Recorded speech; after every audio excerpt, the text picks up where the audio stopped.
This happened the last time you were up there. Thank you too. Hey, yes, you are handsome. That last story made me feel like I was in the Matrix. Anybody else? Okay. So, I think by all accounts, I'm still a tremendous man-child. I've never gone on any great hunt. I've never had a bar mitzvah to let me know I'm officially a man. I've never, kind of fucked up, but I've never raided a neighboring village to take a child bride. Not that I'm against that sort of thing, but I've never done it. I mean, I'm technically an adult, you know, like I pay my rent on time, but I will eat a whole bag of pretzels and then call that dinner. Yeah, I mean, I pay my bills when they're supposed to be paid, but I will still be at the comic book store come Wednesday afternoon. I'm really good at, like, playing an adult, I think. I'm just, like, the game of adulthood, I'm really, really good at it. But, ironically enough, the one time I felt most like an adult was probably when I was 17. So, my little brother and I are incredibly close. We're best friends, still are. His name is Gangadas, and his name is Hindu, and so his name translates to servant of the river, and the river, of course, is the Ganges in India. So mom and dad did a lot of hash. It's a longer story. That's a separate story. But Gangadas and I and my mother were basically reliant on each other, just the three of us in the picture for a long time. And my brother was one of these obnoxiously gifted natural athletes. You know what I mean? Like one of these like Adonis types that sort of explained the rules to a game one time and has mastered it in the same amount of time it's like taken me to like tuck in my hockey pants. He's like a foot taller than I am, like shock of blonde hair, has like a track runner's frame. He looks like a fucking beach boy, and it's super annoying. But like everything, hockey, soccer, football, surfing, martial arts, he was like an effortless prodigy. And me, not so much. As you can tell where we all are tonight, I was not much of an outdoors kid. While he was, you know, jump kicking cinder blocks, I was drinking stolen cooking wine and smoking the pots and memorizing the rules to Advanced Dungeons and Dragons. Yeah, there's an advanced in it. Yeah, no, I mean, like, I participated in school sports, like, begrudgingly, but, like, up until 3 years ago, I was convinced I wasn't capable of, like, sweating. Like, I thought I had a birth defect. Turns out I can sweat, just wasn't trying that hard. So, yeah, but, I mean, when you look at kids that were our age, you know, like, while siblings were sort of growing apart and getting all weird and teenagery and angsty, you know, as soon as he was, done taking free throws from the top of the key, that's a sports thing, right? And I was done, you know, memorizing the weapons compendium for Immortals Volumes 2. We, like, remained solidly reliant on one another. We were best friends. So, my brother was diagnosed with type 1 Hodgkin's lymphoma when he was 15 years old. He had been getting sicker and sicker more and more often, and it just seemed like the common cold. Like nobody could figure it out. And so finally our mom took him to the doctor, and the doctor, instead of finding like a hearty case of a flu or whatever, found a grapefruit-sized tumor growing in his chest.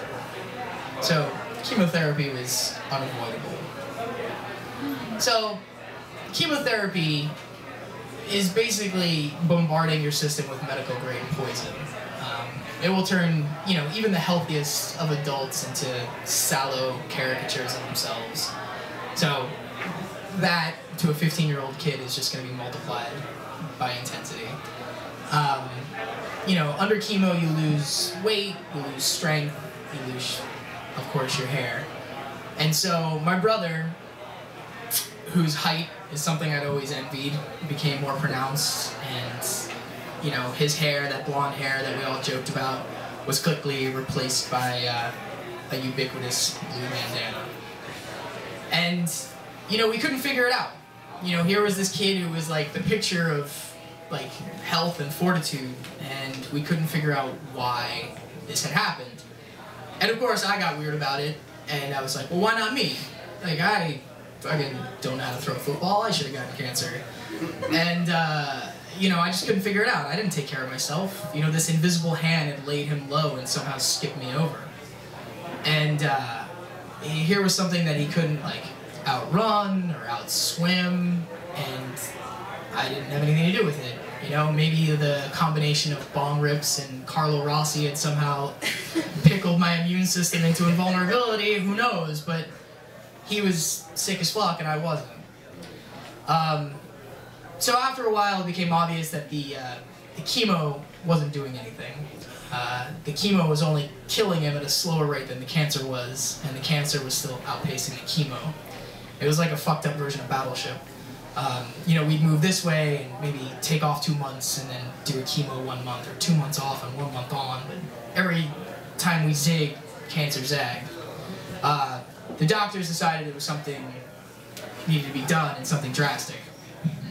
So they asked me if I'd be willing to undergo a bone marrow transplant. I don't know if you know anything about a bone marrow transplant, but it's sort of like the most famously invasive and painful thing that you can do to a human. They basically take a Black & Decker drill, but it's white, so you know it's surgical.